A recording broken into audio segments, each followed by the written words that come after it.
They consider the past through or thousand.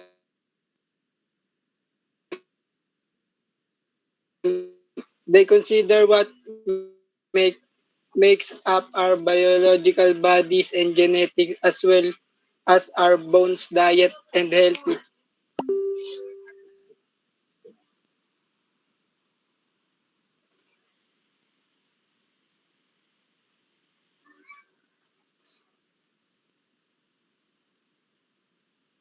Of all people, take a broad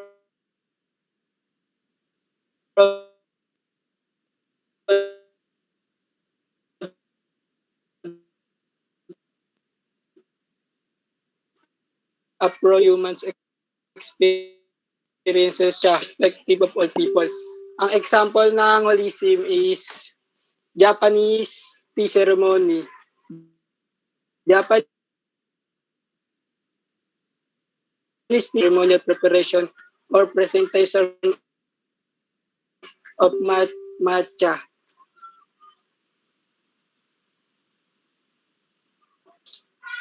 Timay. Timay ba to?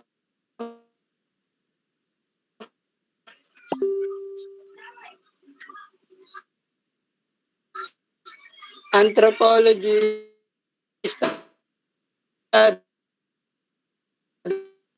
of the past and present.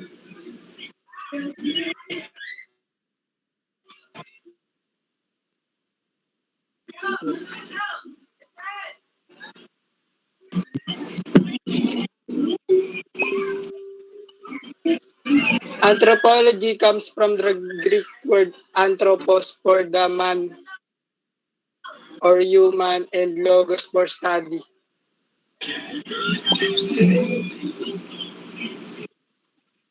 What anthropology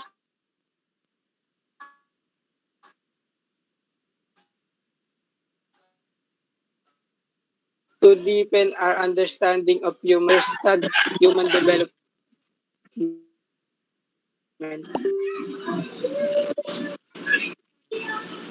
Wait lang.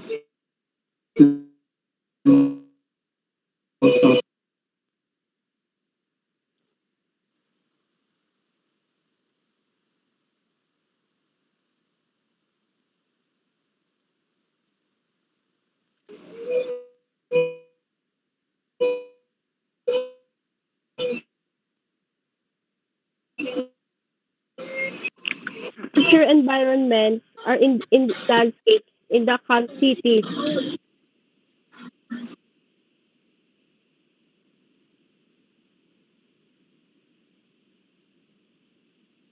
or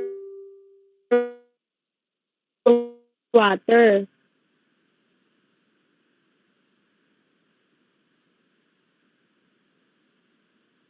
Construction and built environments from different age along with bridge,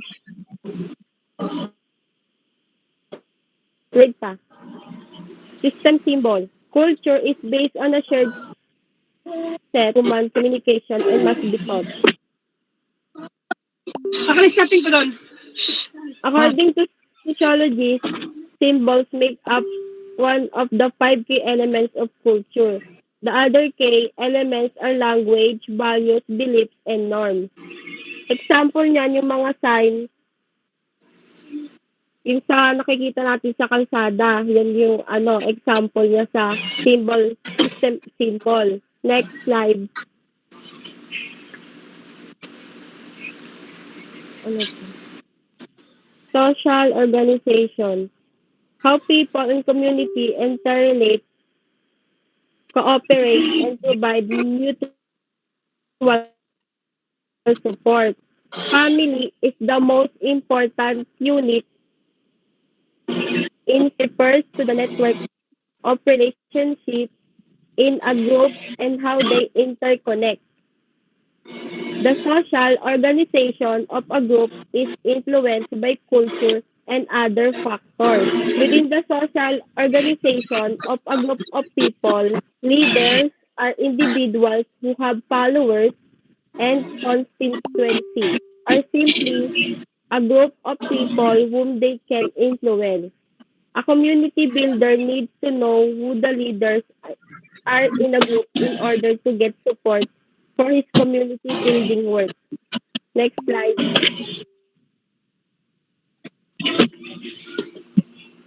Level of technology. Technology and the culture are two forces that greatly influence one another. As new technology is introduced into a society, the culture reacts in a positive or negative way, and it does change forever. Consequently, as cultures change, so does the technology they develop. Other example of technology getting integrated with the culture would be washing machines. The impact of technology in our daily life is technology affects almost every aspect of 21st century life, from transport efficiency and safety to access to food and healthcare, socialization, and productivity.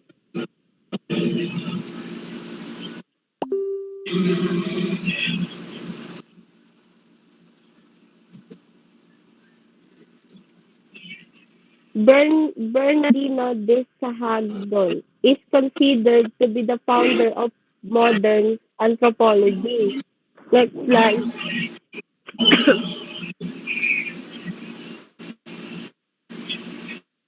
Franz Boas, the first father of world anthropology, is regarded as both the father of and the father of American anthropology.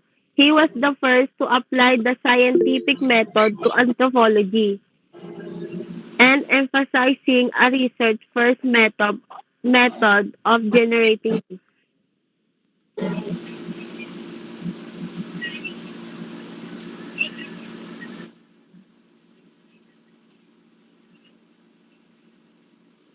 Next na.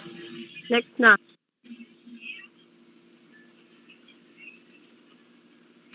Ako na pala to. Uh, Types of anthropology. Uh, we have the cultural anthropology, physical anthropology, archaeology anthropology, linguistic anthropology. Um, cultural cultural anthropology studies human and their present for from and recent past.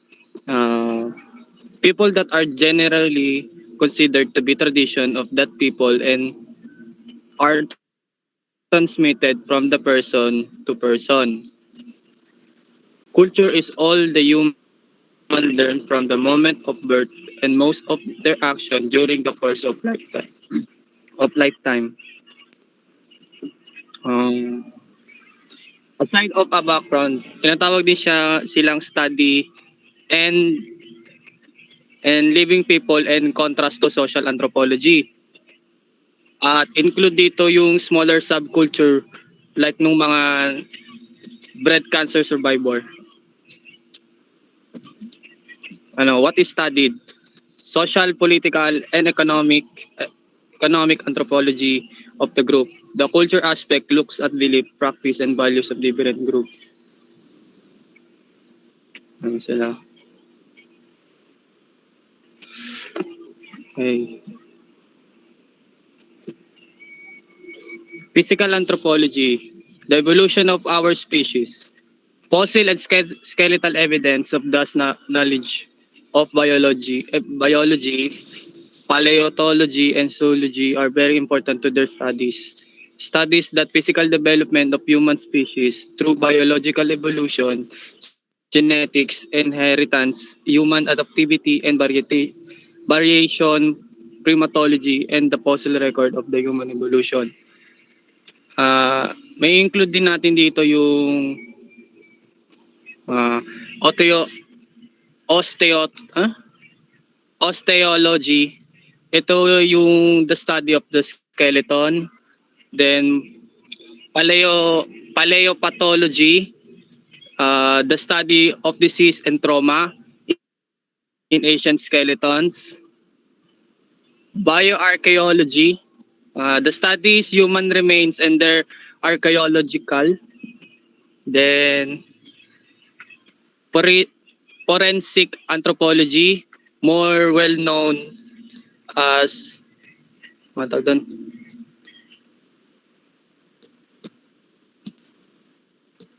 Subfield.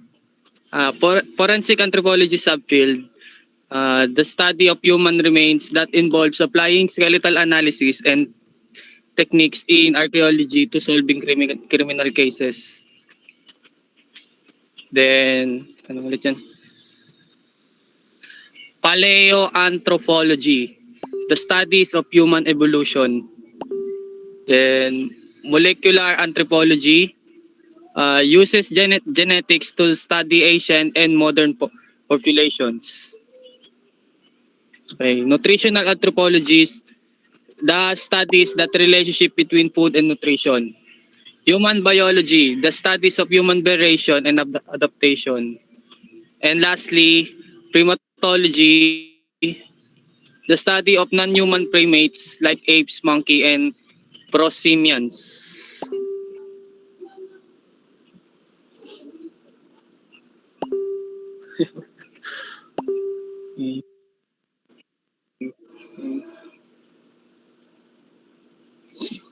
Archaeology, anthropology, studies things behind by past cultures to better understand those cultures. Explore an overview of archaeological anthropology, the definition of terms prehistoric, historical, archaeology, and reliance on other disciplines. The study of historic and prehistoric human population. Carbon dating is one of the methods that is used to find out how old fossil and artifacts. No. No.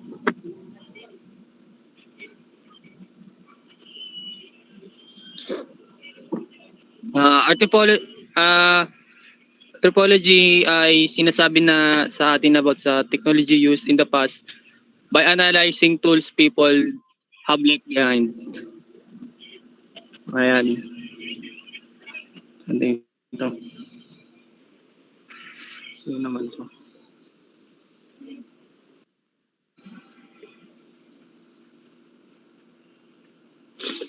Linguistic anthropology is an interdisciplinary field dedicated to the study of the language as a cultural resource and speaking as a cultural practice. The study of language history, the way language change over time and across cultures, and how language shape human behavior and social life.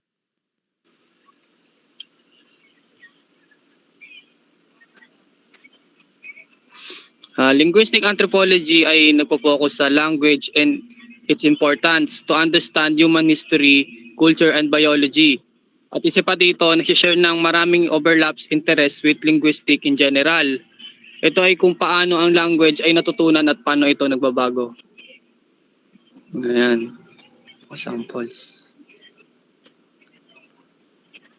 Okay lang po.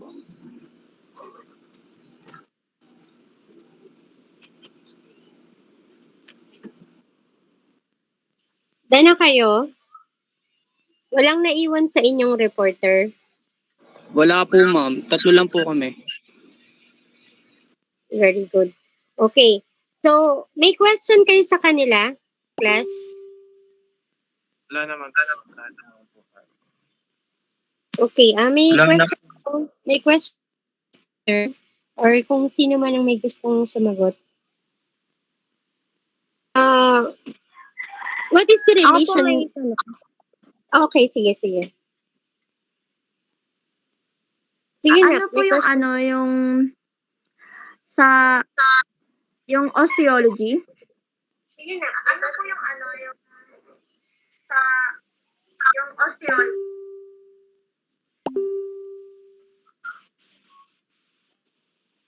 Ano yan? Yung body of the skeleton, yung mga remainings, yung mga skeleton lang. Anong pinagkaiba ng osteology sa bioarchaeology? Feeling ko yung pagkakaiba nila, para sa akin, sa pananaw ko, feeling ko yung pagkakaiba nila. Yung sa osteology, feeling ko, ayun yung tag ito, ayun yung study about sa skeletons. Pero dun sa bioarchaeology is about the remains of the parang historical past. Kagaya, for example, Cleopatra, something like that. She got some skull in there, something within her. So, nakuha siya as geology. So, dun siya papasok sa study na yun. Ayun yung sa pagkakaintindi ko. Tama ba ako, Tama ma'am? ko yun.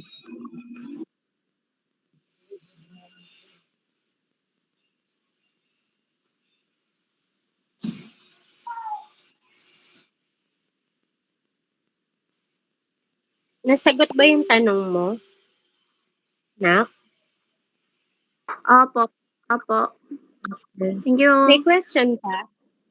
May question pa kayo, class, sa kanila? Tungkol sa report nila, may question pa?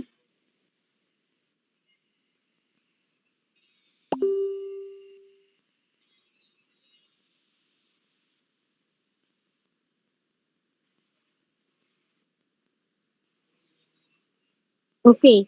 Ang question ko, why do we need to study anthropology in understanding the self? Class or reporters? For me, ma'am, kaya need natin silang pag-aralan kasi para malaman din po natin kung yung pinagmulan natin yung pinakapuno ng sa katauhan, ma'am. Okay. Tama naman, tama yun. Meron pang ibang answer? Ma'am, Class? for us to know about the history po, ma'am. For example, din po yung ancient pyramid. So part din po siya ng studies doon. Kasi para po natin malaman paano siya ginawa, kung paano siya na-build, and paano siya natayo. So ginagamit natin itong study na to para malaman natin yung pinaka seed ng history natin. Hindi lang basta haka-haka, kundi may proof tayo na ito talaga yung nangyari at may nabubuhay sa ganitong siglo at ganito yung paano nila nagawa yung ganung bagay. Okay, thank you. Tama naman. Meron pa ba? Meron pang gustong Ako, ma'am. mag-share? Yes, Bscs. Ano siya, ma'am? Nagbibigay siya ng kapaki-pakinabang nakaalam ng idea kung bakit iba't iba yung pag-uugali ng mga tao sa bawat kultura.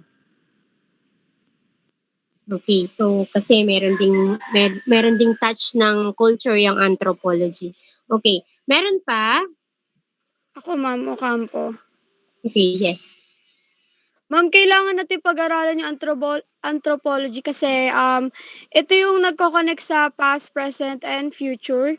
And also, it provides the possibility to study every aspect of human existence. So, kailangan talaga natin siyang kasi ito yung nag-aano sa atin para malaman natin kung ano ba talaga yung nangyari noon. Ayun, ma'am, yun lang. Okay, thank you. Meron pang gustong magdagdag? Ako po, ma'am, Dunoon. Yes, sige. Good evening po. Important po ang anthropology kasi ito po yung study of humans and this what makes us human. Katulad po nung trying to find oneself, paano natin makikilala ang ating sarili bilang identity natin kung hindi natin pag-aaralan ng anthropology at hindi magkakaroon ng mga anthropologists para maintindihan natin bilang saan tayo nanggaling, saan ba tayo nagmula, para malaman din po natin kung paano po tayo pupunta sa hinaharap. Kung ano bang klase ng sibilisasyon noon, nag-upgrade tayo ngayon, anong pagkakaiba, at saka ano tayo sa hinaharap. Ganun po. Thank you po. Okay, thank you, Nika. Meron pa pong ibang gustong magsalita, mag-share ng idea?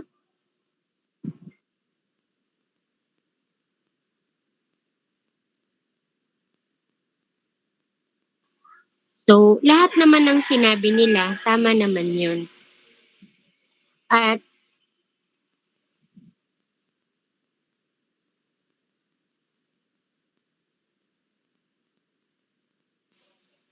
At dahil nga kailangan natin malaman kung sino tayo, maintindihan, kailangan natin alamin kung ano yung pinagmulan natin. Kahit yung pinaka-lumang-lumang fossils, kailangan natin siyang hanapin at alamin kung ano yung kaugnayan nila sa present. Kasi nga sabi nga, anthropology, study of human from the past, the present, and also the future. So, kung ano man yung pinagmulan natin, yun din ang magde-define kung ano ka ngayon. Going back dun sa pinagmulan mo. Kaya natin pinag-aaralan ang anthropology, and this makes sense and this makes it important in our understanding the self. Okay. So,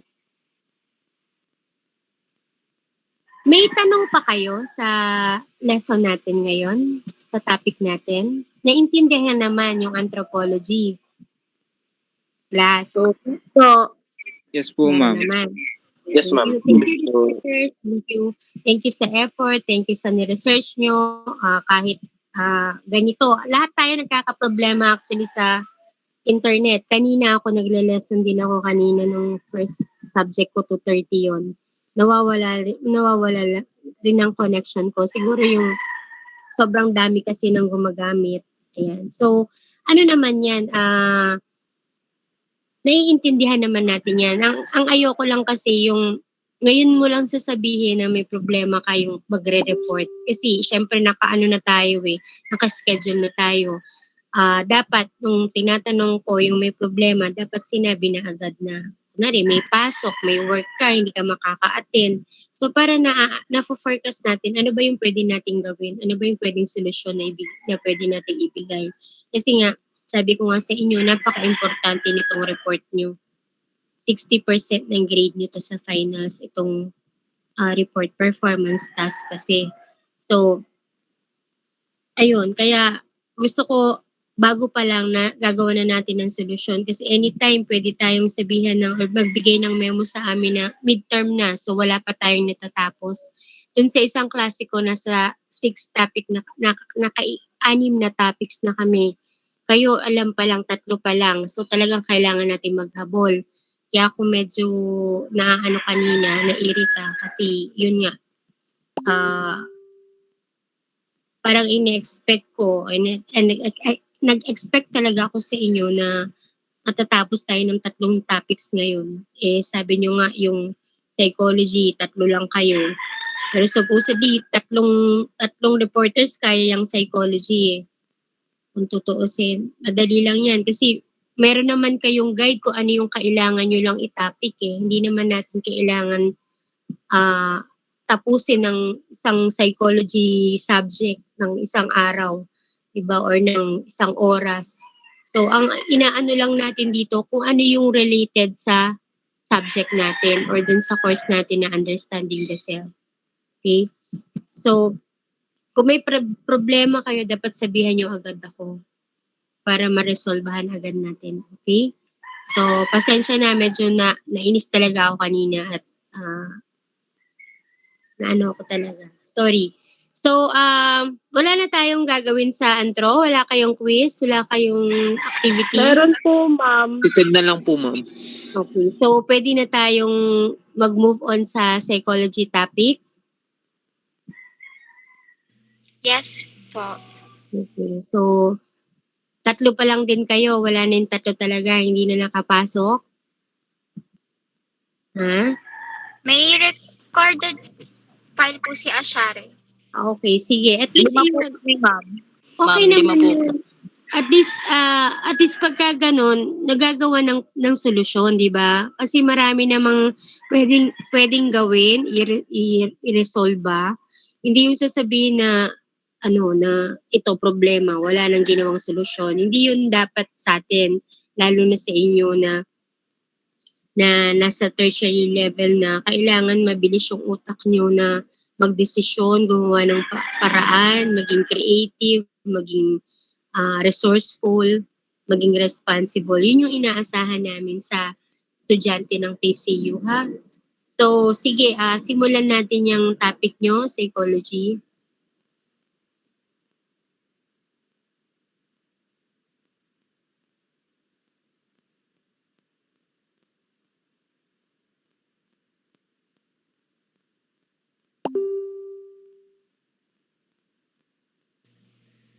So, good evening. We are going to report about the psychology.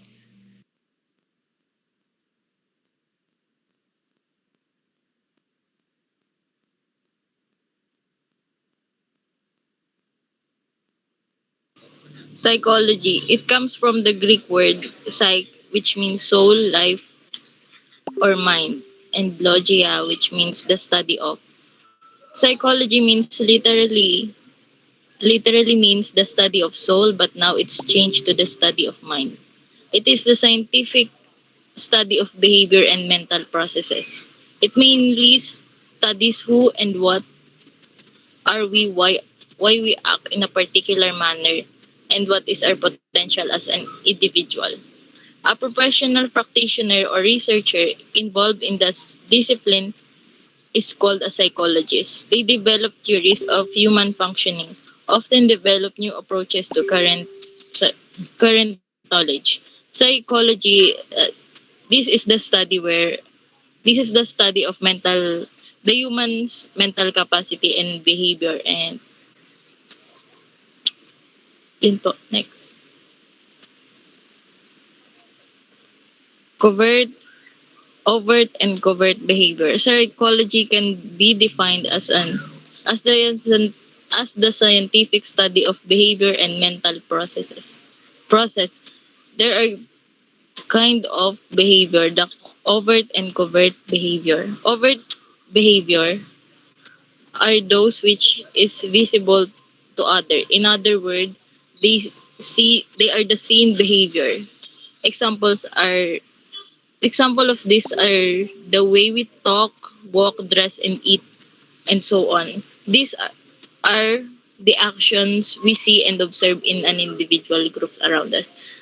Overt overt behavior means the actions that we see, the actions that are tangible, and we see as a the the person's behavior that we see, yung mga nakikita po natin. Covert behavior are those in which is not obvious to the people around us. Simply, they are unseen behavior. Example of this are feelings such as anger, jealousy, happiness, kindness, and sad. So, covert behavior are the intangible actions that we don't see and but something that we feel. So, this is how a person behaved and other person cannot see or cannot touch. Cannot touch po. And next. History of psychology. Psychology grew out from physical tradition of thinking about the mind and the body. Psychology did not emerge from philosophy but has roots in natural science of biology and physiology as well. Benjamin 1999. Darwin proposed Charles Darwin proposed psychology as science in his book On the Origin of Species. In 19th century, psychologists who gave a boot to the new field of psychology, James Muller, a German psychologist, proposed that an important role is to associate incoming sensory information with an appropriate response. Modern psychology was born in December 1879 at the University of Leipzig, Germany, which with the work of Welben Want. So basically, the psychology started from learning literally from how the brain from literally the brain itself, the human mind, yung physically yung physical na brain yung pinag-aaralan, hindi yung how how people behave how people behave, and saka how yung mentality ng person and how that equivalates to his or her behavior. Yun po yung history kung paano nagsimula yung psychology. Next po. Important people in psychology. Aristotle, 384 to 322 BC. He he made assumptions out of observation regarding human behavior. He believed that all beings, human included, have souls which animate them. Humans, however, compared to other animals, have rational souls. Thus, humans are not only physical but also rational. He also theorized about learning, memory, motivation, emotion, perception, and personality. So, si Aristotle po, siya yung nag-conclude na human are rational souls, which means yung humans may soul and kinumpare sa animals na human have thinking unlike sa animals. And inobserve niya yon yung mga human behaviors. Tapos, nag-learn din siya, nag-study rin siya about sa learning, memory, motivation, emotion, perception, and personality ng mga tao. So, he came up with this study po. Next.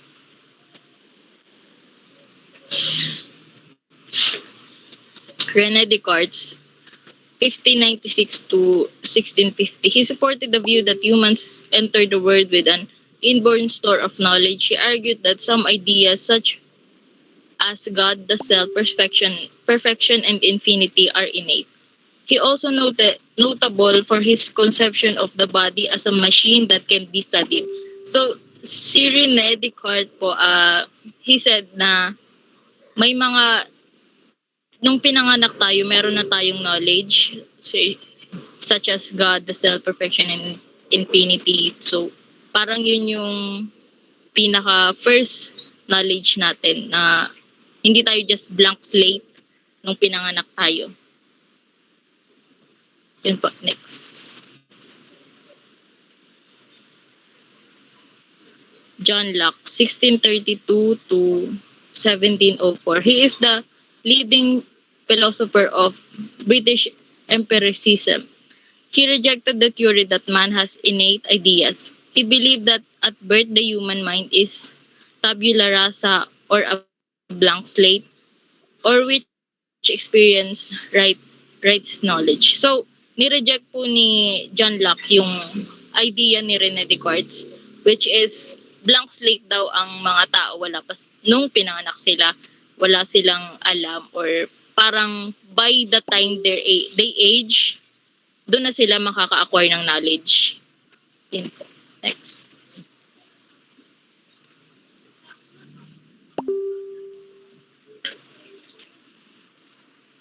Charles Darwin, 1809 to 1882. He is the author of the law of natural selection or theory of evolution inspired by the psychological school of thought. So, si Charles Darwin is very famous from his theory of evolution which he said that humans evolved from animals to human body. So, animals specifically monkeys. So, sabi niya, we came from monkeys to humans. Human, that's how human evolution works. Next po.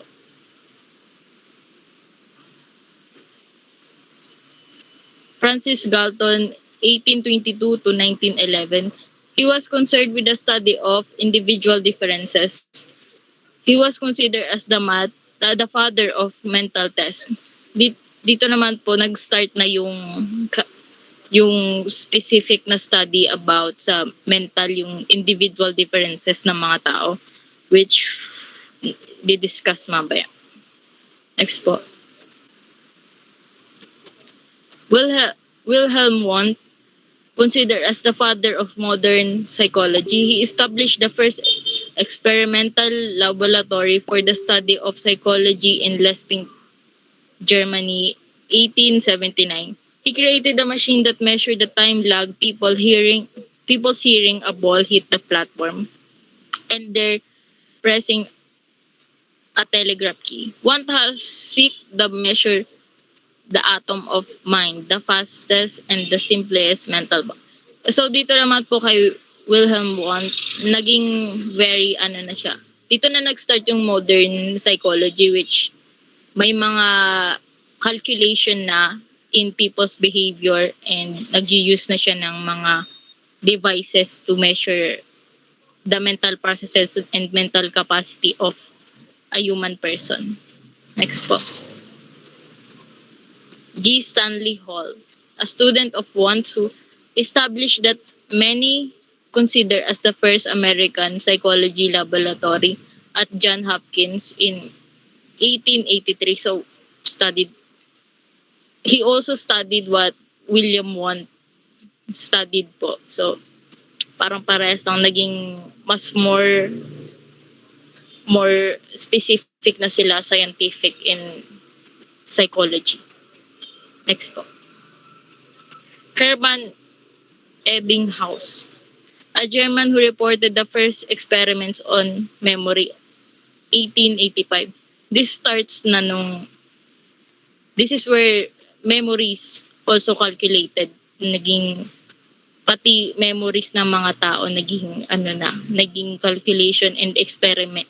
Nag-start na rin sila mag-experiment about yon sa memory that can lead to statistical pagdating sa mental capacity.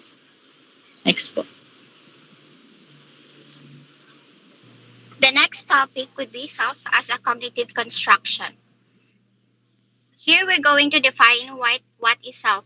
It is the way people think and feel about themselves, according to Brown, year 1998. The human self is a self-organizing, interactive system of thoughts, feelings, and motives that characterizes an individual, according to Hoyle. It is created and developed through human interaction. So sabi rito, self in Tagalog is sarili. Ito yung mga pananaw natin sa sarili natin. At yung sarili natin na de-develop sa pamagitan ng pakikisalamuha sa ibang tao. Nagkakaroon tayo ng changes sa sarili natin as we grow older, as we interact more with people.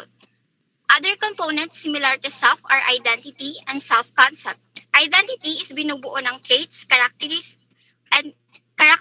natin as an individual. Social roles, which includes you being a student, and responsibilities, which includes you as a citizen, as a child, especially if may binubuhay kang pamilya mo. Self-concept naman is what basically comes to your mind when you're asked about who you are. I think we all have done those who am I essays way back in elementary. And as for me, it was all repetitive. The contents are all the same. So when you are asked who are you as a person, di ba parang nagkakaroon ka na ng ideas kung ano ba yung gusto mong sabihin sa tao na I like this certain things, I dislike this and that, I want to be a pilot, I want to be a teacher, or whatever your dream is. Meron ka ng ideas kapag tinanong ka na kung who are you as a person. So sabi dito, self-identity and self-concept are not fixed in one time frame. Next, self-awareness is having a clear perception of your personality, including strengths, weaknesses, thoughts, beliefs, motivations, and emotions. It allows you to understand other people, how they perceive you, your attitude, and your responses to them in the moment. Self-awareness can be positive or negative. According to the social comparison theory, we learn about ourselves, the appropriateness of our behavior, as well as our social status.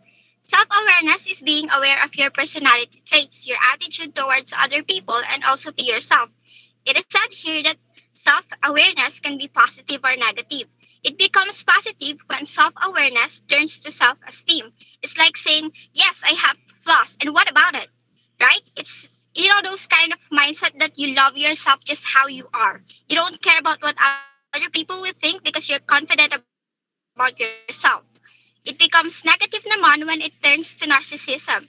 Yung masyado ka ng self-centered and you don't care about what others might feel. You always act that everything revolves around you. Next is self-concept. It is a knowledge representation that contains knowledge about us, including our beliefs about our personality traits, physical characteristics, abilities, values, goals, and roles, as well as the knowledge that we exist as individuals. So saying I am a good friend, or I am a kind person, those are considered as self-concepts. Next, William James distinguished two understanding of the self. It is the I and me self. The distinction was originally based on the idea that the former me corresponds to the self as an object of experience, or self as object, while the latter I reflects the self as a subject of experience, or self as a subject. So the difference between I and me is I being the self as subject, where me is the self as object. Next,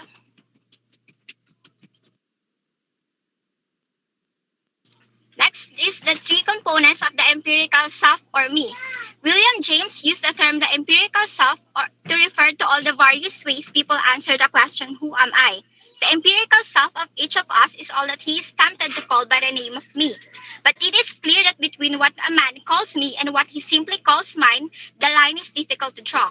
We feel and act about certain things that are ours very much as we feel and act about ourselves. Our fame, our children, the work of our hands may be as dear to us as our bodies are, and arouse the same feelings and the same acts of reprisal if attacked.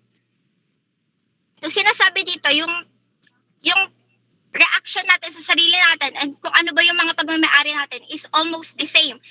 The line is difficult to draw kasi nga, we don't know what's the difference. Then James went on to group the various components of the empirical self into three subcategories, which are the material self, the social self, and the spiritual self. The first one is the material self. It refers to tangible objects, people, or places that carry the designation my or mine. It consists of what is observable, like our body and physical possession. Two subclasses of the material self can be distinguished: the bodily self and the extracorporeal, but beyond the body self. So yung material self na tinutukoy dito, it refers to the tangible objects, yung mga bagay na nakikita natin like watch, jewelry, clothes that we own that shows our personality. It's like, halimbawa, you like black clothes, so you have that image that you are an emo girl or boy or something. Tapos it also refers to places like your home where you felt the most comfortable in. Or kapag may mga jowa kayo tapos dun kayo nagkita, you call that place as your own kasi nga dun kayo nagkakilala, ganyan. Next, the social self. It refers to how we are regarded and recognized by others. So according to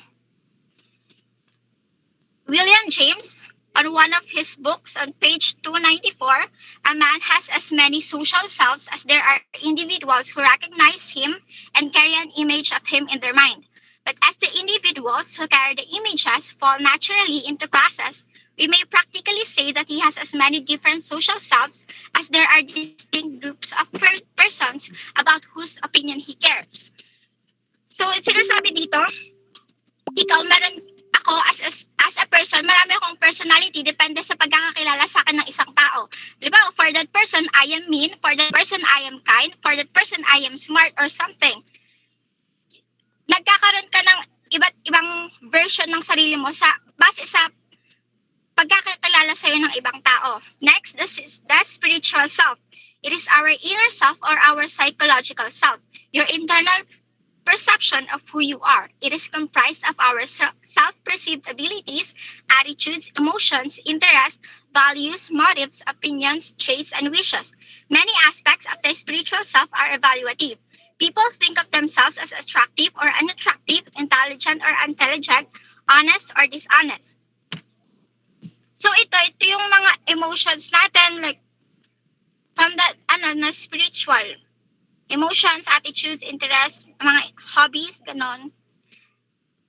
So, yung spiritual self, it is depend on how we view ourselves. Kung sa tingin mo, maganda ka, edi maganda ka. Kung sa tingin mo, matalino ka, edi matalino ka. Ganon yung sinasabi dito. Next is self-schemas and self-complexity. Self-schemas organize into a variety of different cognitive aspects. So the number of separate, unrelated aspects of the self-concept. For halimbawa, a woman might think of herself in terms of her various social roles as a lawyer, friend, or mother, or her relationships like colleague, competitor, or nurturer. So people low in self-complexity have few distinct facets of the self-concept, so they react more extremely to positive and negative events relevant to one of those aspects. People high in self-complexity have multiple distinct self-aspects, so they react less extremely to such events. Oh my God. Self-complexity. So, self-complexity, the extent to which individuals have many different and relatively independent ways of thinking about themselves. So, yun nga. Mali ata ako nung explain. Tama naman ah. Tama ba? So, yun nga. Self-complexity.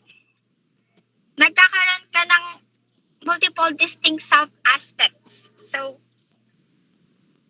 yun. Next report.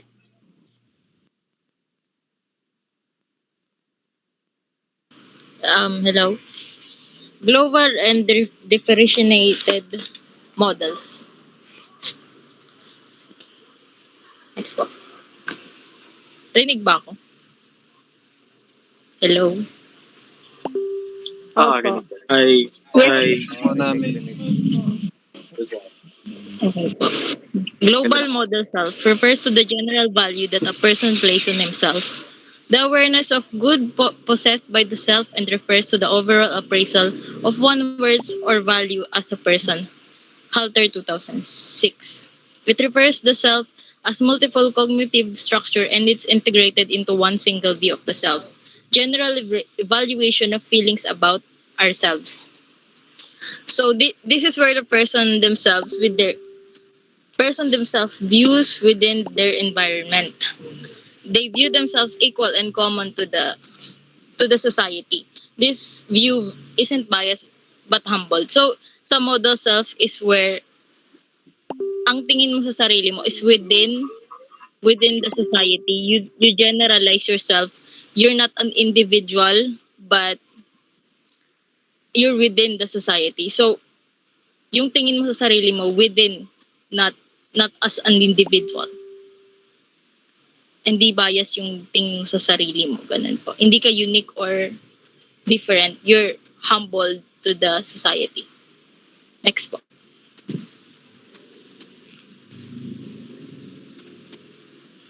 Hello po, rinig ba ako? Yes po. yes po. Next Yes po. po. Next slide.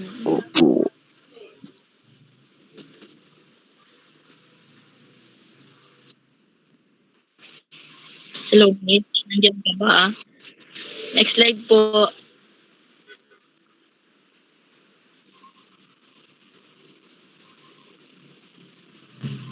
Anong slide?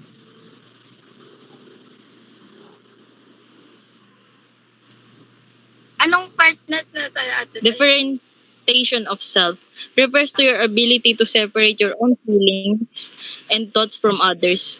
A psychological state of which in which someone is able to maintain their sense of self identity, thoughts and emotion, and emotionally or physically close with others, particularly within intense or intimate relationship.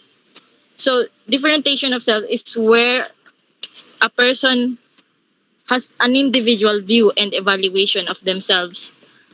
It's also some kind of emotional independence where in relationships or in the environment where a person is can never be manipulated or change their emotion.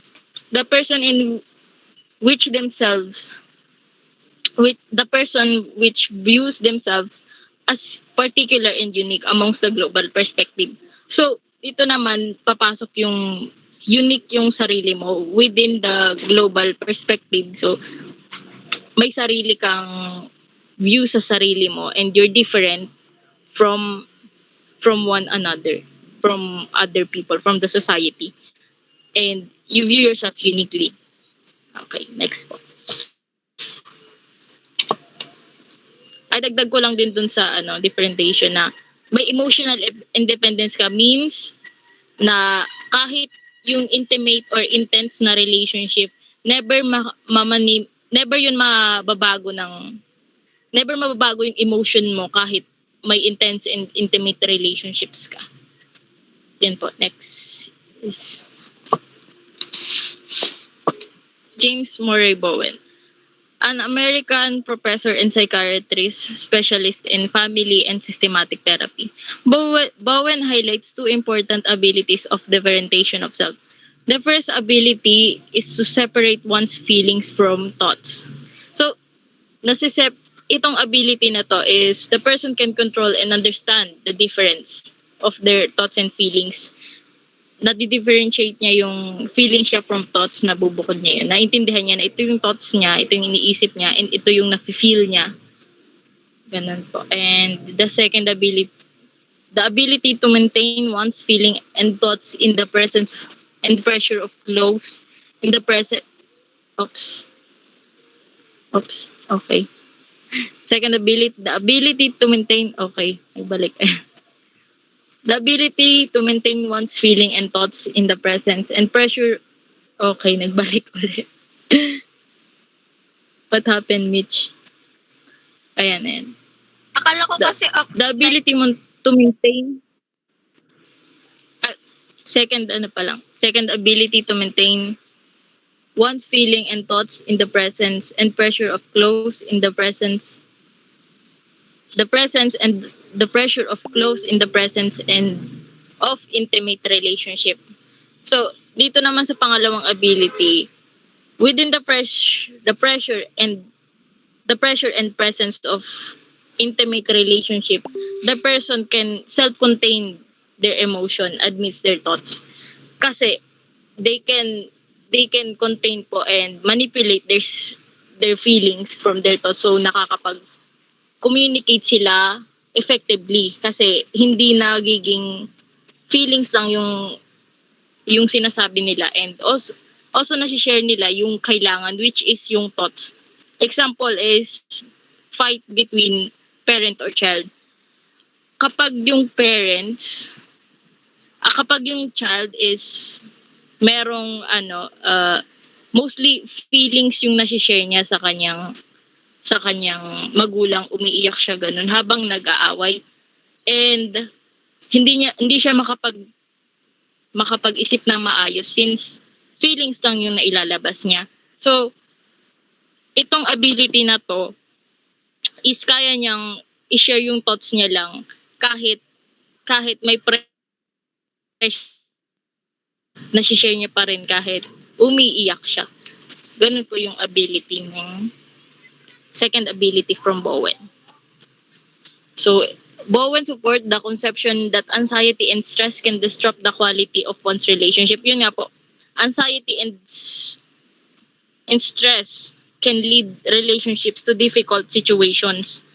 Kapag the person is struggling with anxiety and stress, it's hard for them to speak their mind. So, hindi nila masabi yung thoughts nila. Ang nasi-share lang nila or nasi-show lang nila yung feelings nila. Tapos, if that happens, magli-lead yung conversation nila to miscommunication na puro iyakan lang or puro feelings lang that may lead to these difficulties. It is the extent in which an individual can separate their emotional and intellectual selves. The fused self is characterized as pseudo-self. The solid self is the differentiated self. So, yung differentiated self is yun nga yung ability na to separate one's feelings and thoughts. Okay, next po. This is the theory of Bowen. The solid or truth self means the real or core self knows what it needs and desire. This is the comparison po of solid and truth.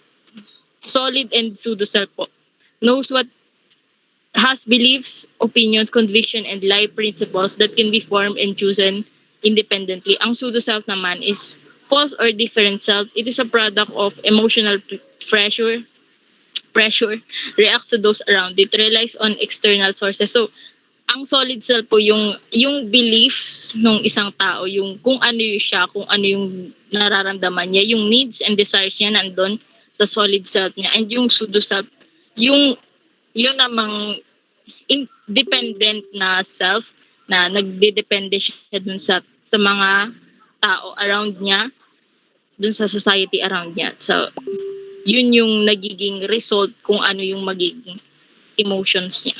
Next po.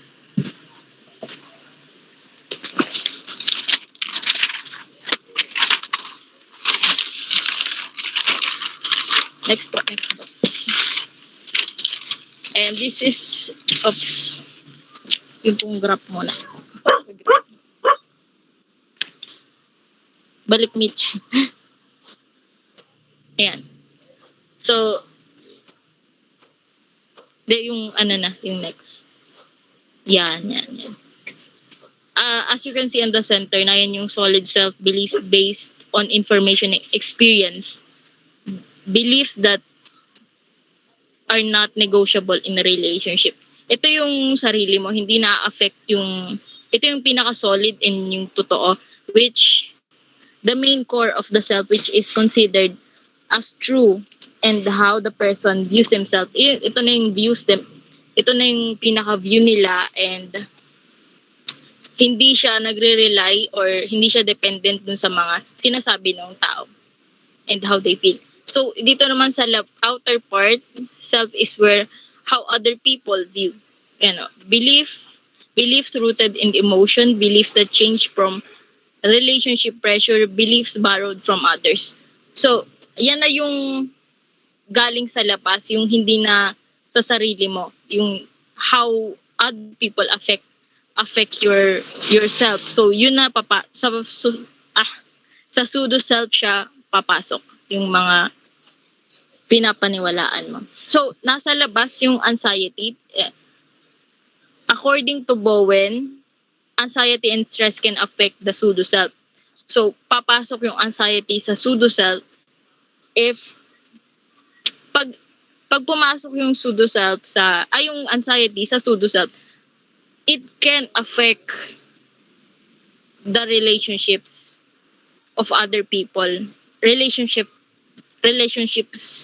to uh, their relationship to others, which may lead to difficulties. Kasi since the anxiety and stress, also pressure can manipulate the pseudo self, and pseudo self can also affect the solid self. So medyo nagli-lead siya sa miscommunication and difficulties.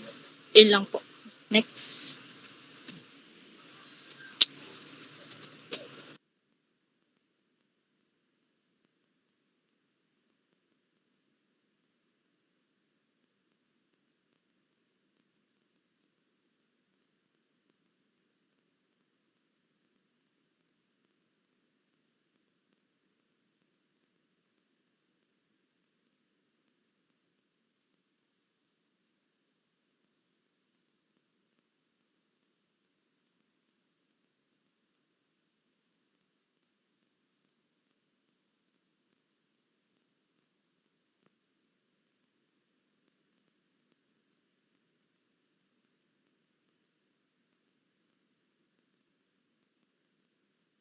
Hello, ako lang ba nawala si...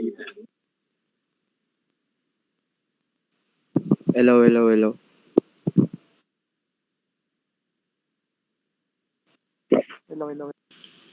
Nasaan si Jasper po?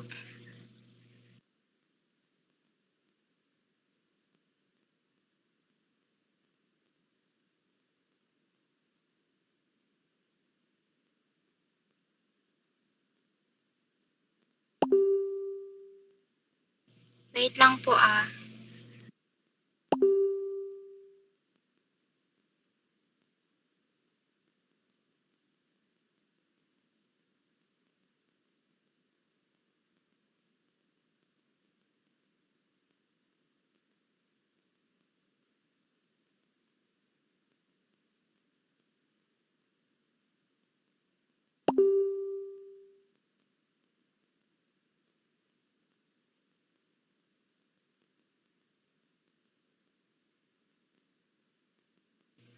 Jasper, ikaw na po next magre-review.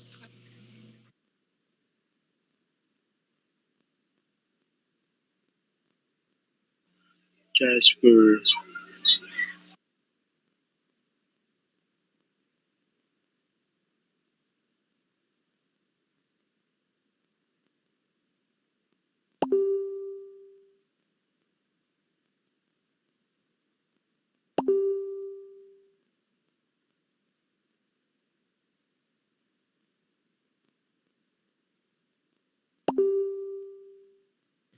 Okay lang po ba ako next topic muna? Baka po kasi mabagal yung internet niya. Sige lang, anak. Sige po. Thank you po. So, we're going to tackle multiple versus unified subs first. This is the report of Ashari. David Lester. Sino nga ba si David Lester? David Lester is a British-American psychologist, suicidologist, and emeritus professor of psychology at Stockholm University. Sabi niya, importante sa pag-intindi mo sa sarili mo ang maintindihan mo muna ang konsepto ng multiple versus unified selves. Sabi ni Lester, the construction of multiple selves varies across different roles and relationships. Ashari, ano nga ba yung multiple selves? Multiple selves are basically your different identities. Okay? Halimbawa, ako si Ashari as a student, si Ashari as a basketball player, as a editor. So may iba't ibang akong selves at iba't ibang identity rin yun. Magkakaiba rin naman yung pinapakita natin when we're with friends, when we are family.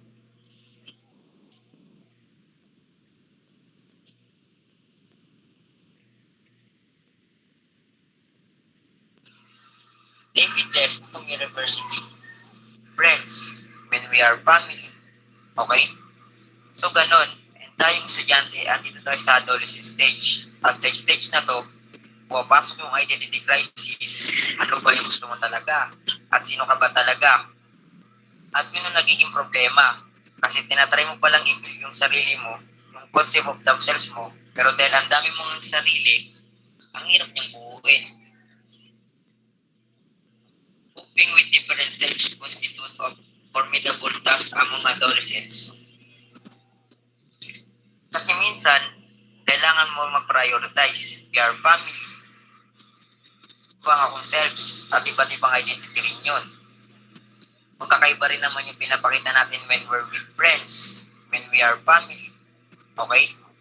So ganon, tayong estudyante, andito tayo sa adolescent stage. At sa stage na to, pumapasok yung identity crisis. Ano ba yung gusto mo talaga? At sino ka ba talaga? At yun ang nagiging problema. Kasi tinatry mo palang i-build yung sarili mo, yung concept of themselves mo, pero dahil ang dami mong sarili, ang hirap niyang buuin. Huh? Coping with different selves constitute of formidable. Wait lang. Oh my God. Pero dahil ang dami mong different selves talaga, gusto mo talaga mag-criminology? O baka naman gusto mo lang mag-computer science? Pero napilitan ka mag-computer science kasi in-expect ka ng mga kaibigan mo na mag-computer science ka. Ano ba ba?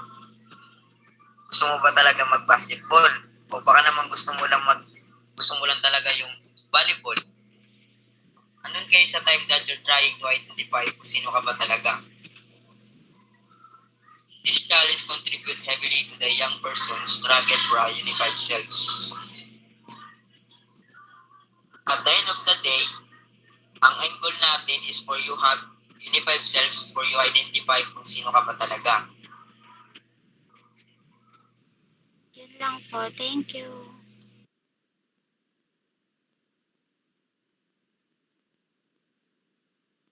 Naka-record ba si Ashali? Opo. Pauwi pa lang daw po kasi siya. Okay, sige, okay lang. Meron pa bang reporter bukod sa kay Jasper?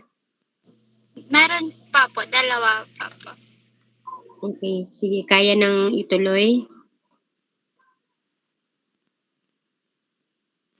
Ah, hello, rinig po ako. Hello po. Okay. Ah, so, true versus false selves. Ah, Dr. Donald Winnicott. Dr. Donald Winnicott explained the theory of true selves, true and false self, and one of the 20th century's greatest thinkers. The English psychoanalyst and child psychiatrist Donald Winnicott in a series of papers in 1960s. Winnicott contends that everyone is divided in these two selves and that people develop a false self to protect their inner and more vulnerable self. Next. So, true self. It is also known as real self, authentic self, original self, and vulnerable self. It also refers to a sense of self based on authentic experience and the feeling of being truly present and alive. The true self is represented by our real feelings, papakatotoo natin sa ating sarili and desires. It is inherently moral, good, and transcends situation and circumstances, and culturally stable, governed by the moral code. Uh, ano to? The source, it is also the source of spontaneous needs, yung pagpapakasunod-sunod. Image and gestures goes into hiding, avoiding at all costs. The possibility of expression without being seen or responded to. False self. False self, Winnicott saw this as a defensive facade o yung para makonceal yung ating true self, which in extreme cases could leave its holder lacking in spontaneity and feeling dead and empty. It is an artificial persona that people create very early in life to protect themselves from re-experiencing development trauma, shock, stress, in close relationships. This false or public self appears polite and well mannered and puts on a show of being real. The false self can damage our self esteem and our relationships. Ito yung pwede yung makasira ng relationship sa pagiging plastic natin. And the false self has ties to ourself, to our real self. It exaggerates it, caricatures it, mimics it, compensates for our loss of contact with it, and reminds us what our true self is. Yan po. Yan lang po, ma'am.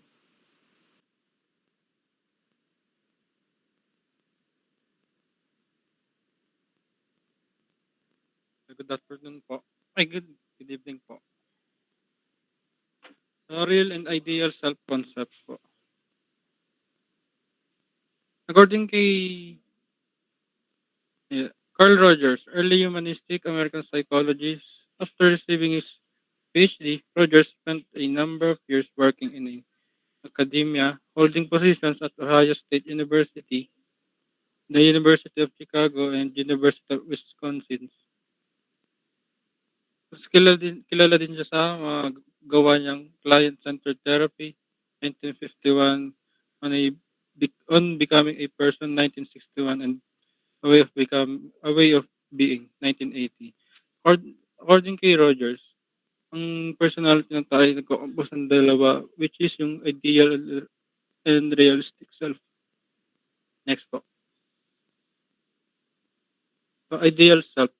An idealized version of yourself created out of what you have learned from your life experiences, the demands of society, and what you admire in your role models.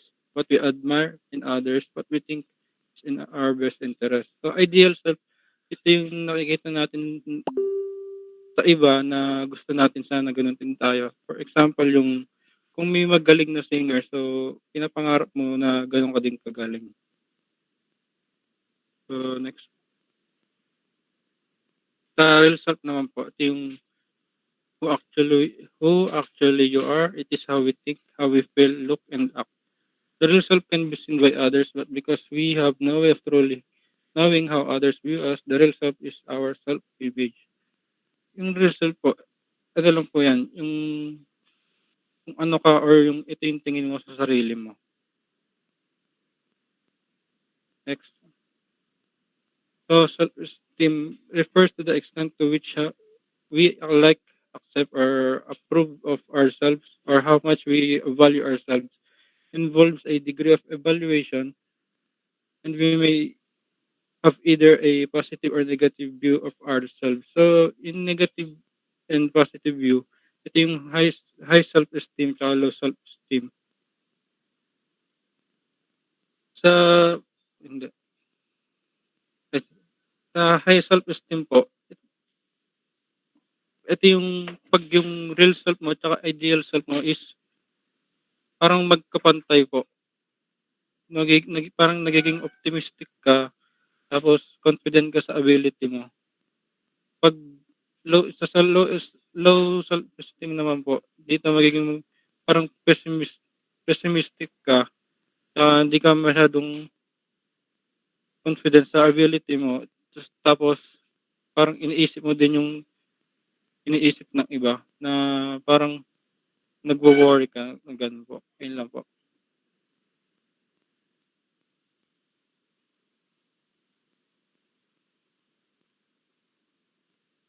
Hello, hello. Rinig po ba? Hello? Yes po. The self as proactive and agentic. Albert Bandura. He is an influential social cognitive psychologist. He is best known for his social learning theory, the concept of self-efficacy, and his famous Bobodal experiment. What is Bobodal experiment? Bobodal experiment is an experiment demonstrated that children can learn behaviors through the observation of adults. Ibig sabihin, nakukuha o na-adopt ng isang bata ang ugali ng isang matanda by observing them.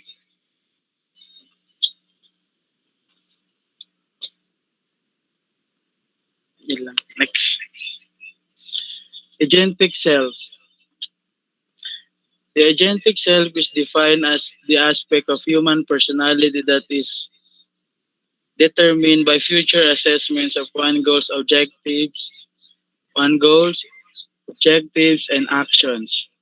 Agentic self functions are adversely affected by the generating, planning, selecting, and implementing the capabilities of an individual. Sa Tagalog is, agentic is kumikilos tulad ng isang ahente na walang pananagutan para sa mga aksyon o mga kahinatnan nito. Sumusunod lamang sila sa utos ng isang otoridad. In other words, ang pagiging ahente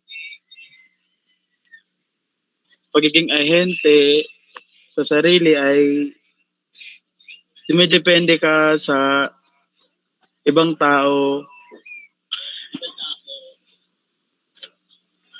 Depende mo sa ibang tao ang galaw na iyong gagawin.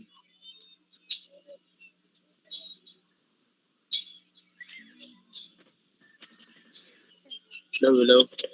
Wala ako. Next. Hindi naman, sakto lang.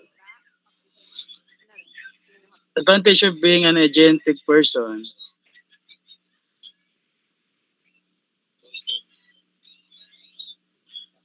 By regulating their motivation and activities, people produce the experiences that form the functional neurobiological substrate of symbolic, social, psychomotor, and other skills. Ang advantage ng pagiging agentic person ay nagkakaroon sila ng motivasyon at sila ay nakaka-experience ng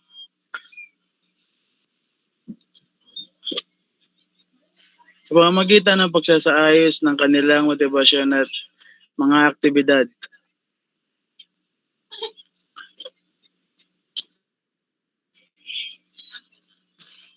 Ang mga tao ay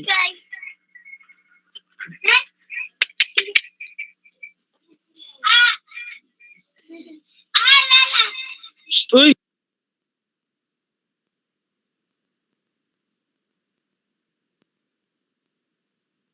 Sorry po, sorry po. Next. Patama po. Proactive self. Proactivity or proactive behavior refers to self-initiated behavior that endeavor to solve a problem before it has occurred. Proactive behavior involves acting in advance of a future.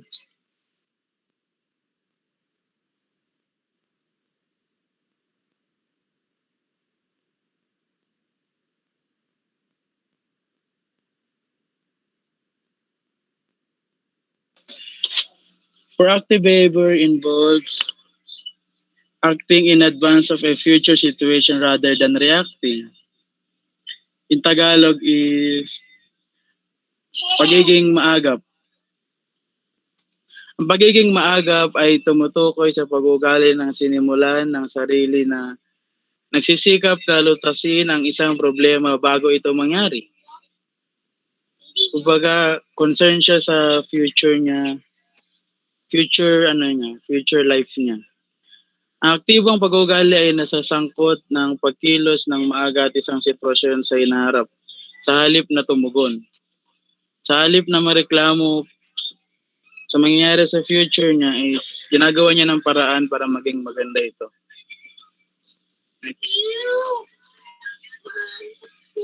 Advantage of being a proactive person. Being proactive allows you to dictate your particular position and supplies a sense of control over whatever situation you may be facing. Essentially, your proactivity will enable you to be more prepared. When you are proactive, you are able to think and act ahead before your circumstances change. Pagiging maagap ay nagbibigay daan sa iyo na idiktang iyong particular na posisyon at nagbibigay ng pakiramdam ng kontrol sa anumang sitwasyon na maaaring kinakaharap mo. Sa pangkalahatan, ang iyong pagiging maagap ay magbibigay daan sa iyong maging mas handa. Kapag maagap ka, nagagawa mong mag-isip at kumilos ng maaga bago magbago ang iyong mga kalagayan o sitwasyon. Yun lang.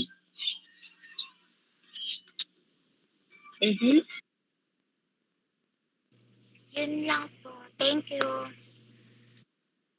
Yun lang po. Salamat sa pakikinig. Questions? Ma'am, Questions? May questions ka? concerned po ako. Yes po. Pahinga po. Nilalagnat po ako. Sino to? Si Santos po. Keninaya. Magre-report ka ba ngayon? Hindi naman po. Pero baka po ma-leave lang po sa me. Kasi Okay lang. Reporters, paki-check na yung attendance. Kahit screenshot nyo lang, please.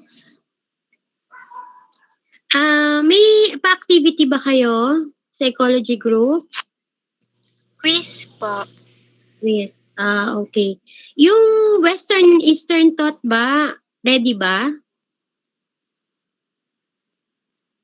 Ma'am, next pa po kami. Next week. Bakit next week?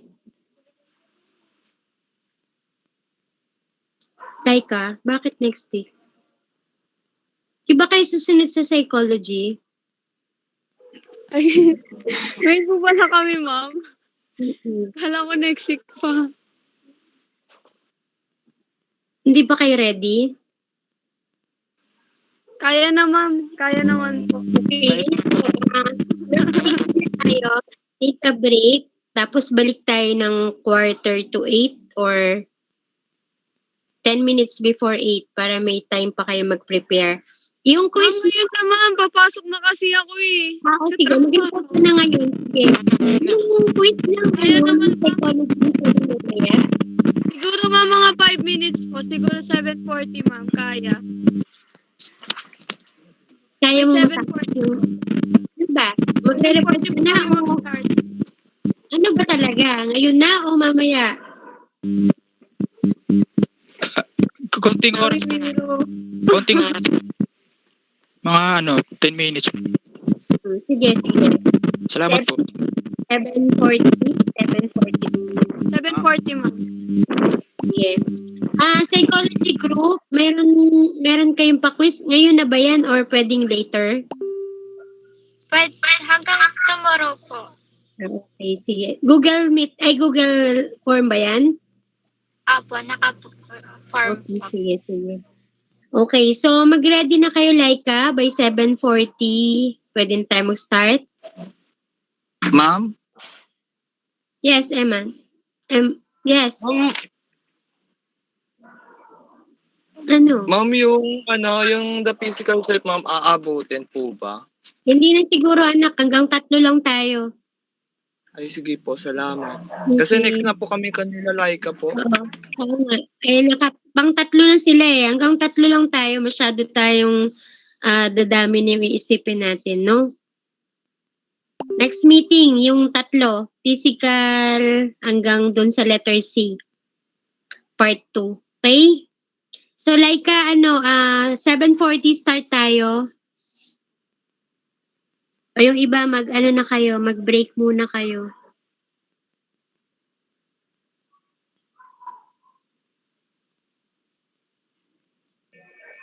Ma'am? Yes. How about ma'am yung mga bagong pasok lang na irregular student, yung mga wala pang ka-groupies po? Ano po sa kanila? Makipag-coordinate ka kay President, tapos magpa-adapt ka na lang sa sa mga group na hindi pa nakakapag-report. Ma'am, hello po. Yes. Opo, ang alam ko po ma'am, kami pong mga irregular nilagay po sa group 18. Kami pong mga late po na nakapasok po. Baka siya na lang po sa amin kasi hindi ko po alam kung may 4 na kami, parang dadalawa pa lang yata kami 3. Sige na, oo, sige, isama nyo na lang siya. May topic na kayo, Nita? Opo, yung pong digital self po. Abot po ba kami by next, May pasok pa po ba nun, ma'am? Basta at least maka 3 tayo next meeting. Na yon, safe na tayo kahit mag-midterm. Okay. So baka di na kayo makaabot nun, ma'am. Oo, baka next year na, no? Apo. So, na lang, konting tiis na lang, hanggang next week na lang naman na tayo, di ba? Tama ba? Oo. O nga po pala, ma'am, kailan po pala ang last day po natin? Alam ko kasi hanggang 18, 17. Kasi the following week, wala pa namang sinasabi, pero yun nga, be ready na lang. Kasi alam mo naman ang TCU, bigla-bigla na lang nag-a-announce yan, no? So, tayo basta maka-report tayo ng at least 3 next meeting. Safe na tayo doon kung mag-midterm man bigla-bigla, at least ready na tayo. At magbibigay naman ako ng reviewer nyo, don't worry. Okay po. Thank you, ma'am. Okay.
Laika, sabihin mo kung okay na kayo ha. Yes, ma'am. Okay na po. Okay, sige. You can start. Good evening, ma'am. Wait lang po.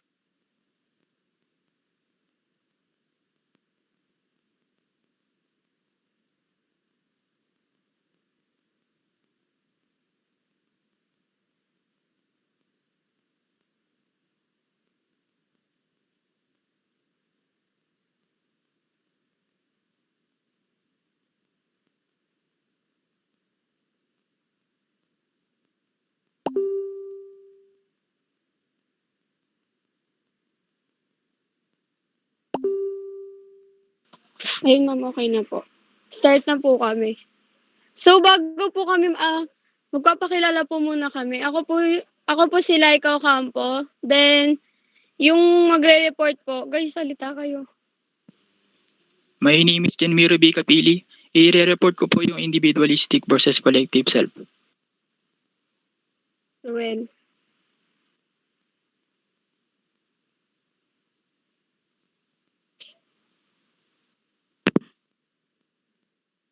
Hello? Rinig ako? Yes po. Rinig ako? Okay, thank you. I'm Roel Sambor Jr.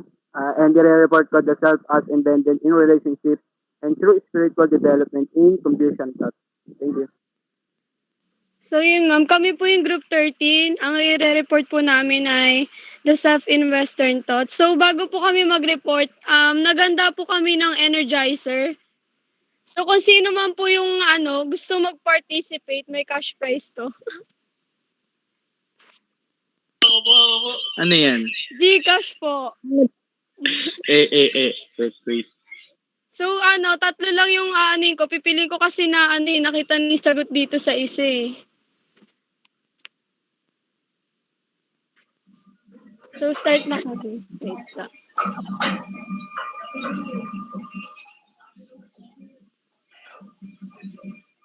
Yan guys. Sinong gustong sumagot?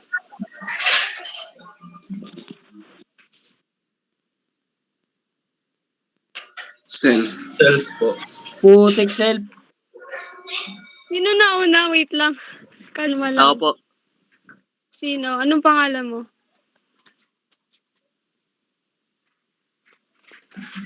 Mastura.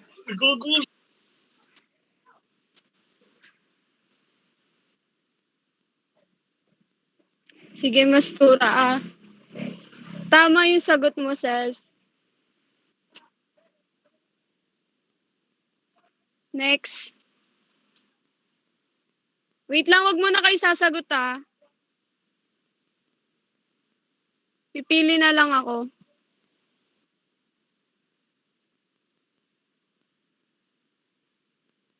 Ikaw, Miko, gusto mong sumagot? Ako, pwede.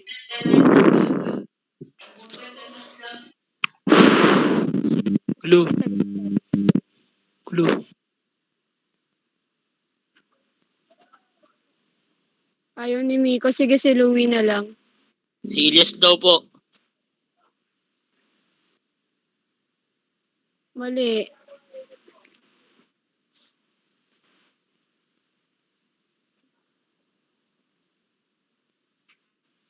So, yung nakakuha ng tamang sagot si Louie sa chat box. Ayan, tot. Next.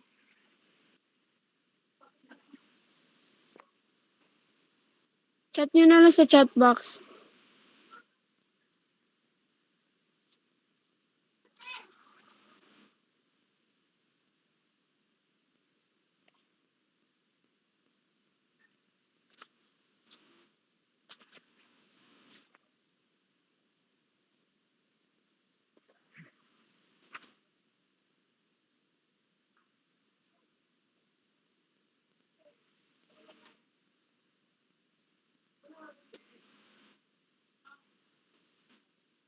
Mali sagot nyo.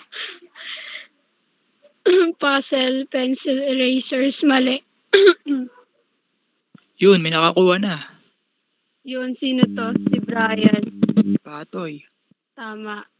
May tama ka. So, sa mga nanalo, paki-send na lang sa akin yung Gcash number nyo. Congrats, guys. How much Huwag daw kayo yung... mag-expect na malaki yung cash prize hindi ako mayaman. Magkano raw? Secret. At okay daw. Magkano? Secret. So, yun. 10K daw, 10K. Start na kami. Yun, no? Baka naman. So, we are the group 13. I'm Laika Ocampo.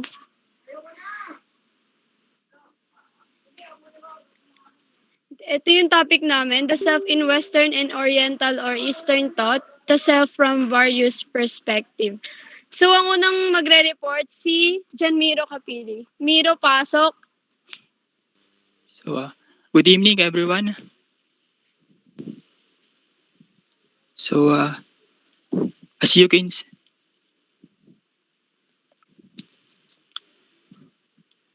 balik muna sa una, ate.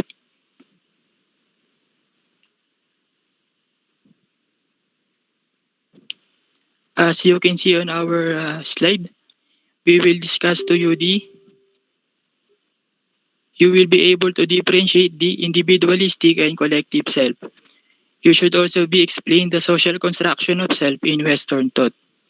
And lastly, the self as embedded relationship through spiritual in development in Confucian thought. Next slide, please.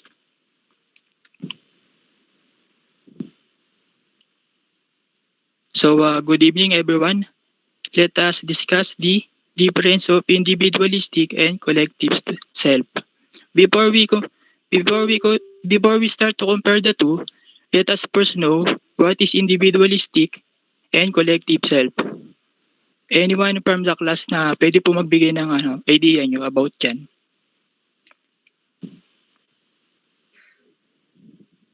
Guys, may idea po ba kayo about sa dalawa?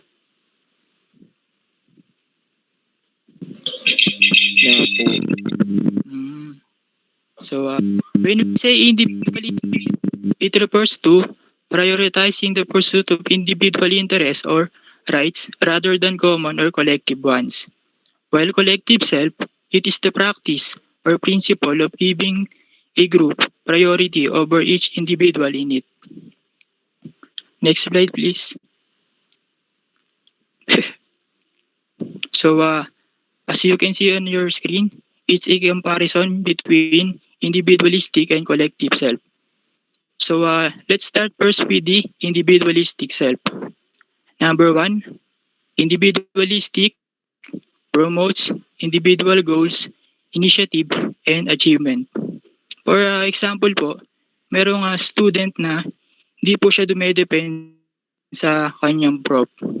Sa mga tinuturo po ng kanyang prof. Bagkus ay nagsiself-study rin siya. Yun po yung tinatawag nating initiative. And then for example po, ay gusto ng aking magulang na ako ay mag-doktor. Pero ang gusto ko po talaga ay maging guro. Dahil nga sinasabing individualistic promotes individual goals, ay susundin ko po yung gusto ko at hindi yung gusto ng magulang ko. Next naman po is yung individual rights are seen as being the most important. Example po nito is yung nangyayari ngayon sa ating bansa. Tayo po ay hinihikayat ngayon ng ating Pangulo na magpabakuna. Pero yung ilan po sa atin ay ayaw magpabakuna. So hindi po natin sila mapipilit dahil karapatan po nila na tumanggi. Next naman po is independence is valued. So number 4, relying or being dependent on others is frequently seen as shameful. For example po, sa eskwelahan, may kaibigan po ako matalino. And then, lagi po ako sa kanya nagpapatulong sa tuwing magkakaroon kami ng assignment o kaya na may quiz. So, consider sa sarili kong dahil ako ay palaging nagpapatulong sa kanya. Yun po. Then, number 5, people are encouraged to do things on their own, to rely on themselves. For example po nito is yung mga batang lansangan dito sa ating bansa. Dahil po wala na silang magulang o kaya na may iniwan na sila na lamang po yung nagtataguhit sa kanilang mga sarili. And lastly, in individualistic, people strive for their own success. So, example po nito is yung mga katulad po ng klase natin na working student. Dahil alam naman po natin na hindi po madali yung pagsabayin yung work at pag-aaral. Pero dahil gusto po nilang magtapos ng pag-aaral, ay sila mismo ay nagsusumikap upang maabot yun. So, we are done with the individualistic self. Let us now proceed to collective self. Number 1, In collective self, each person is encouraged to be an active player in society, to do what is best for society as whole rather than themselves. So, example po nito is yung nalalapit na eleksyon. Bakit po? Dahil kailangan po yung leader na i-elect natin ay alam po natin na makakatulong sa ating lahat at hindi lamang para sa kanyang sarili. Yun po. And number two, the rights of families, communities, and the collective supersede those of the individual. Ibig sabihin po ng supersede ay napapalitan po siya. So, yung the best na example na may bibigay ko po sa inyo dyan ay yung mga royal families. Bakit po? Dahil yung mga royal families ay meron po silang sariling batas na sinusunod. Kaya't kung kasali ka po ron, sa ayaw mo po at sa gusto, ay susundin mo po iyon. Kaya po sinabing, the rights of families, communities, and the collective supersede those of the individual. And number three, rules promote unity, brotherhood, and selflessness. So, meron po ba sa inyong INC dito? I think wala. Pero yung INC po kasi, alam naman po natin na sila po ay talagang may pagkakaisa. Katunayan nga po sa election, um, yung taong iboboto po nila is iisa lamang. Dahil pinagkakasunduan po nila yon. And next naman po is number 4. Working with others and cooperating is the norm. Everyone supports each other. Yung ibig sabihin po ng norm ay it is the rule or standard of behavior shared by members of a social group. And lastly, in collective self, as a community, family, or nation, more than as an individual. Yung example po na may bibigay ko sa inyo dito ay yung mga fraternity. So, sa tingin nyo po, ang mga fraternity ay masasama or hindi po maganda yung mga ginagawa nila. Pero sa katotohanan po, kaya po tayo mayroong fraternity ay para mabuo po yung pagkakaibigan or magkaroon sila ng maraming kaibigan na kung saan kapag ikaw po ay kanilang kaibigan ay kayo po yung nagtutulungan kung sakaling kayo may problema. Then tandaan nyo po na yung individualistic, it deals with the Western countries. And then yung collective self naman po, it deals with the Eastern countries like us Philippines. So, yun lamang po. Maraming salamat.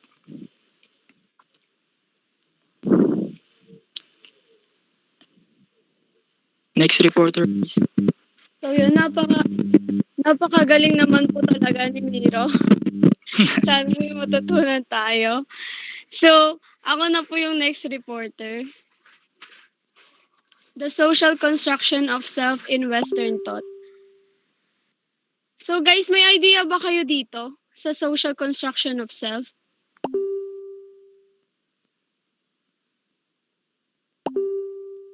So wala. Sige, explain ko na lang. Self-construction is often accomplished in the stories humans narrate. The term is ambiguous since it refers to narrators' construction of self in various settings via different positioning resources. It also refers to the researcher's interpretation of the narrator's production of self. So, self-construction may also refer to the practice of creating one's own individual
they will reflect the same truths. In the East, there is none dualistic conception of the self, where there is no distinction between creation and creator and man, and the self is viewed as being part of a cosmic drama acted out by the divine creator.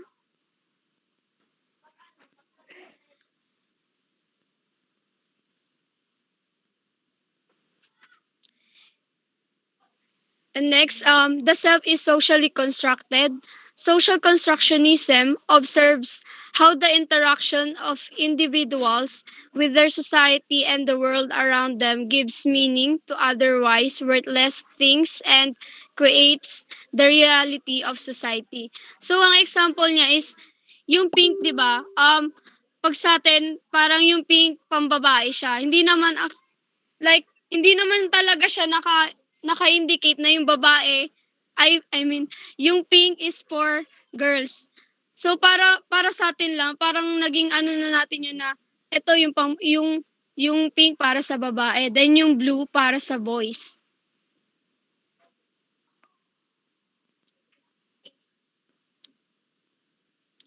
In summary, the self is a social construct because it is defined by the social paradigms that nurture and develop our perceptions of the world. Then yung another word for social construct is femininity. So alam naman natin kung ano yan. Ito yung qualities or attributes regarded as characteristic of women. So yun lang. Ang next reporter natin is si Ruel. Ruel, pasok. Hello, good evening. So, the topic that we assign, the self as embedded in relationship to spiritual development in confusion thought. Next,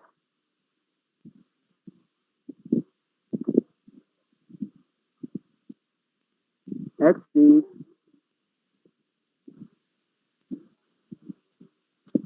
Thank you. Ang sobrang. Sorry, wait lang, naglalag.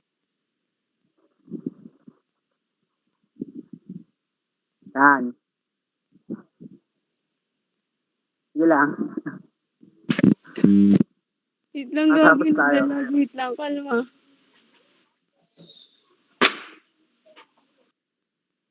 Talaga, pre. Wait lang, gagi. I-explain mo na lang kasi nagkakaroon ng lag dito eh. Yung sa kay Confucius. Okay. So, Confucius, a Chinese philosopher, poet, and politician of the spring and autumn period, who was traditionally considered the paragon of Chinese sages. So, kung si Confucius din ang nag-invento ng Confucian or Confucianism. Yan. Then,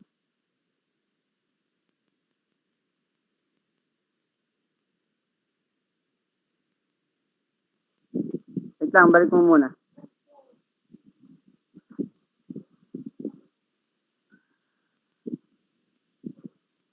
Yan. Confucianism, also known as reason, is a system of thought and behavior originating in ancient China. So, Confucianism is originally came from in China. So, Confucianism is focuses on importance of personal ethics and morality. And Confucianism is the best understood as an ethical guide to life and living with strong character. So, ay yung pinakahulugan ni Confucius sa kanyang philosophy na Confucianism. And Confucianism is the most prevalent and through the interaction of the Filipino with Chinese immigrants. Even in pre-colonial times, some of their teaching and values, especially on family and work ethics, have become interwoven in our Filipino side or Kamalayan.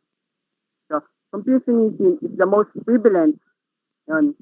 Sa pag narinig niyo yung word na prevalent, it is means common, existing, and accept. So, because of interaction with Chinese, some of their way of teaching we adapt. So, ito hindi na bago sa atin to na nakakapag-adapt tayo ng ibang, yun, yung way of teaching. You know? Meron niyang sa katulad ng mga pananakop, yung mga ganon. So, merong na iwan sa atin na yung pwede natin gamitin or nag-exist pa rin hanggang ngayon. Next.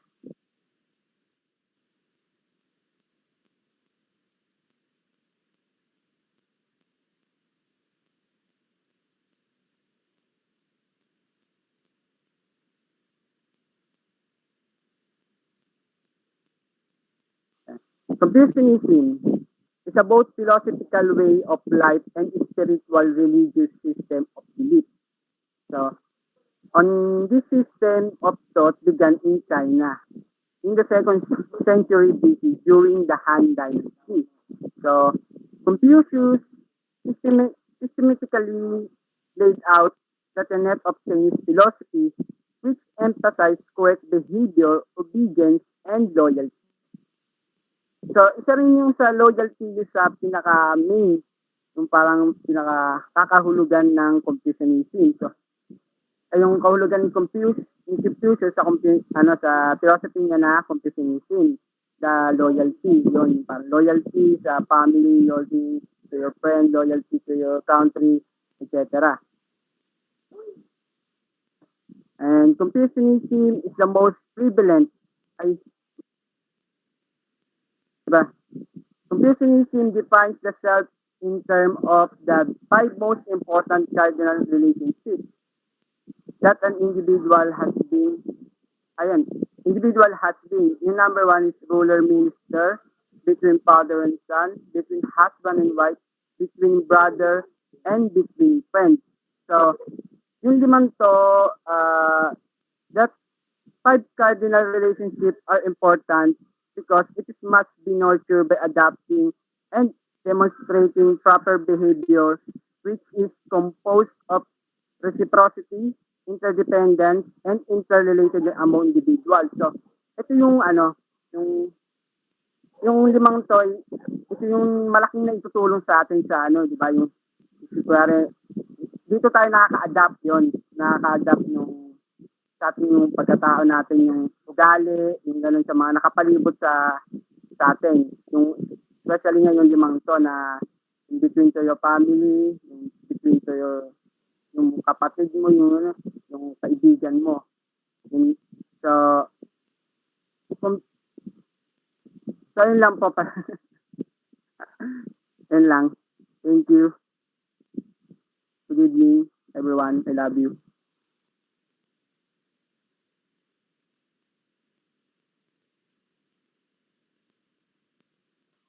Teka, tanungin mo muna sila kung may question. May question po ba kayo? Sige lang po.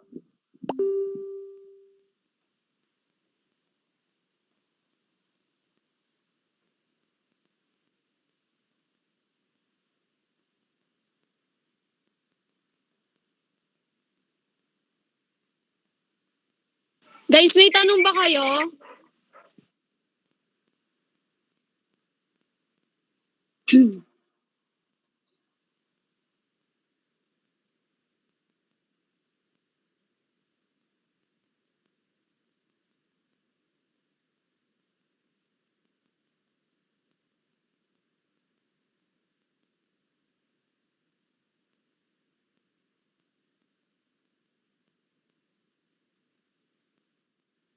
So yun ma'am, mukha namang wala silang mga tanong. Nagugutom na sila, ma'am. Guys, yung yung quiz natin, pwedeng hanggang bukas pa naman yun. Sa Google Form, isasend na lang sa GC yung yung link. Okay, kung wala nang tanong, pwede na siguro tayo magpahinga, no? Hindi tayo nag-break. Okay lang ba? Wala na tayong question sa kanila? Class? magtanong. Charot. Wala na po. Ma'am, yung ano na lang po, isend na lang po nung last reporter din po yung PDF nila po Sige, para wait lang makareview po. kami. Thank you po. Yung mga ano nyo, yung mga PPT na, yung reporters, pasan ng PPT ha. Kung kaya sa GC, pwede naman. Kung hindi kaya ng, kung hindi kaya yung, kung masyadong malaki, pwedeng i-email na lang. Salamat sa reporters. You did a very Thank you, good ma'am. job. Salamat. Thank you po, ma'am. Thank you po, ma'am. Sige po, Obsi. Thank you po, ma'am. Thank you, ma'am. Thank you, Sa loob na lahat. reporter. Thank you Good po. evening. Bye-bye. Sleep well, ma'am.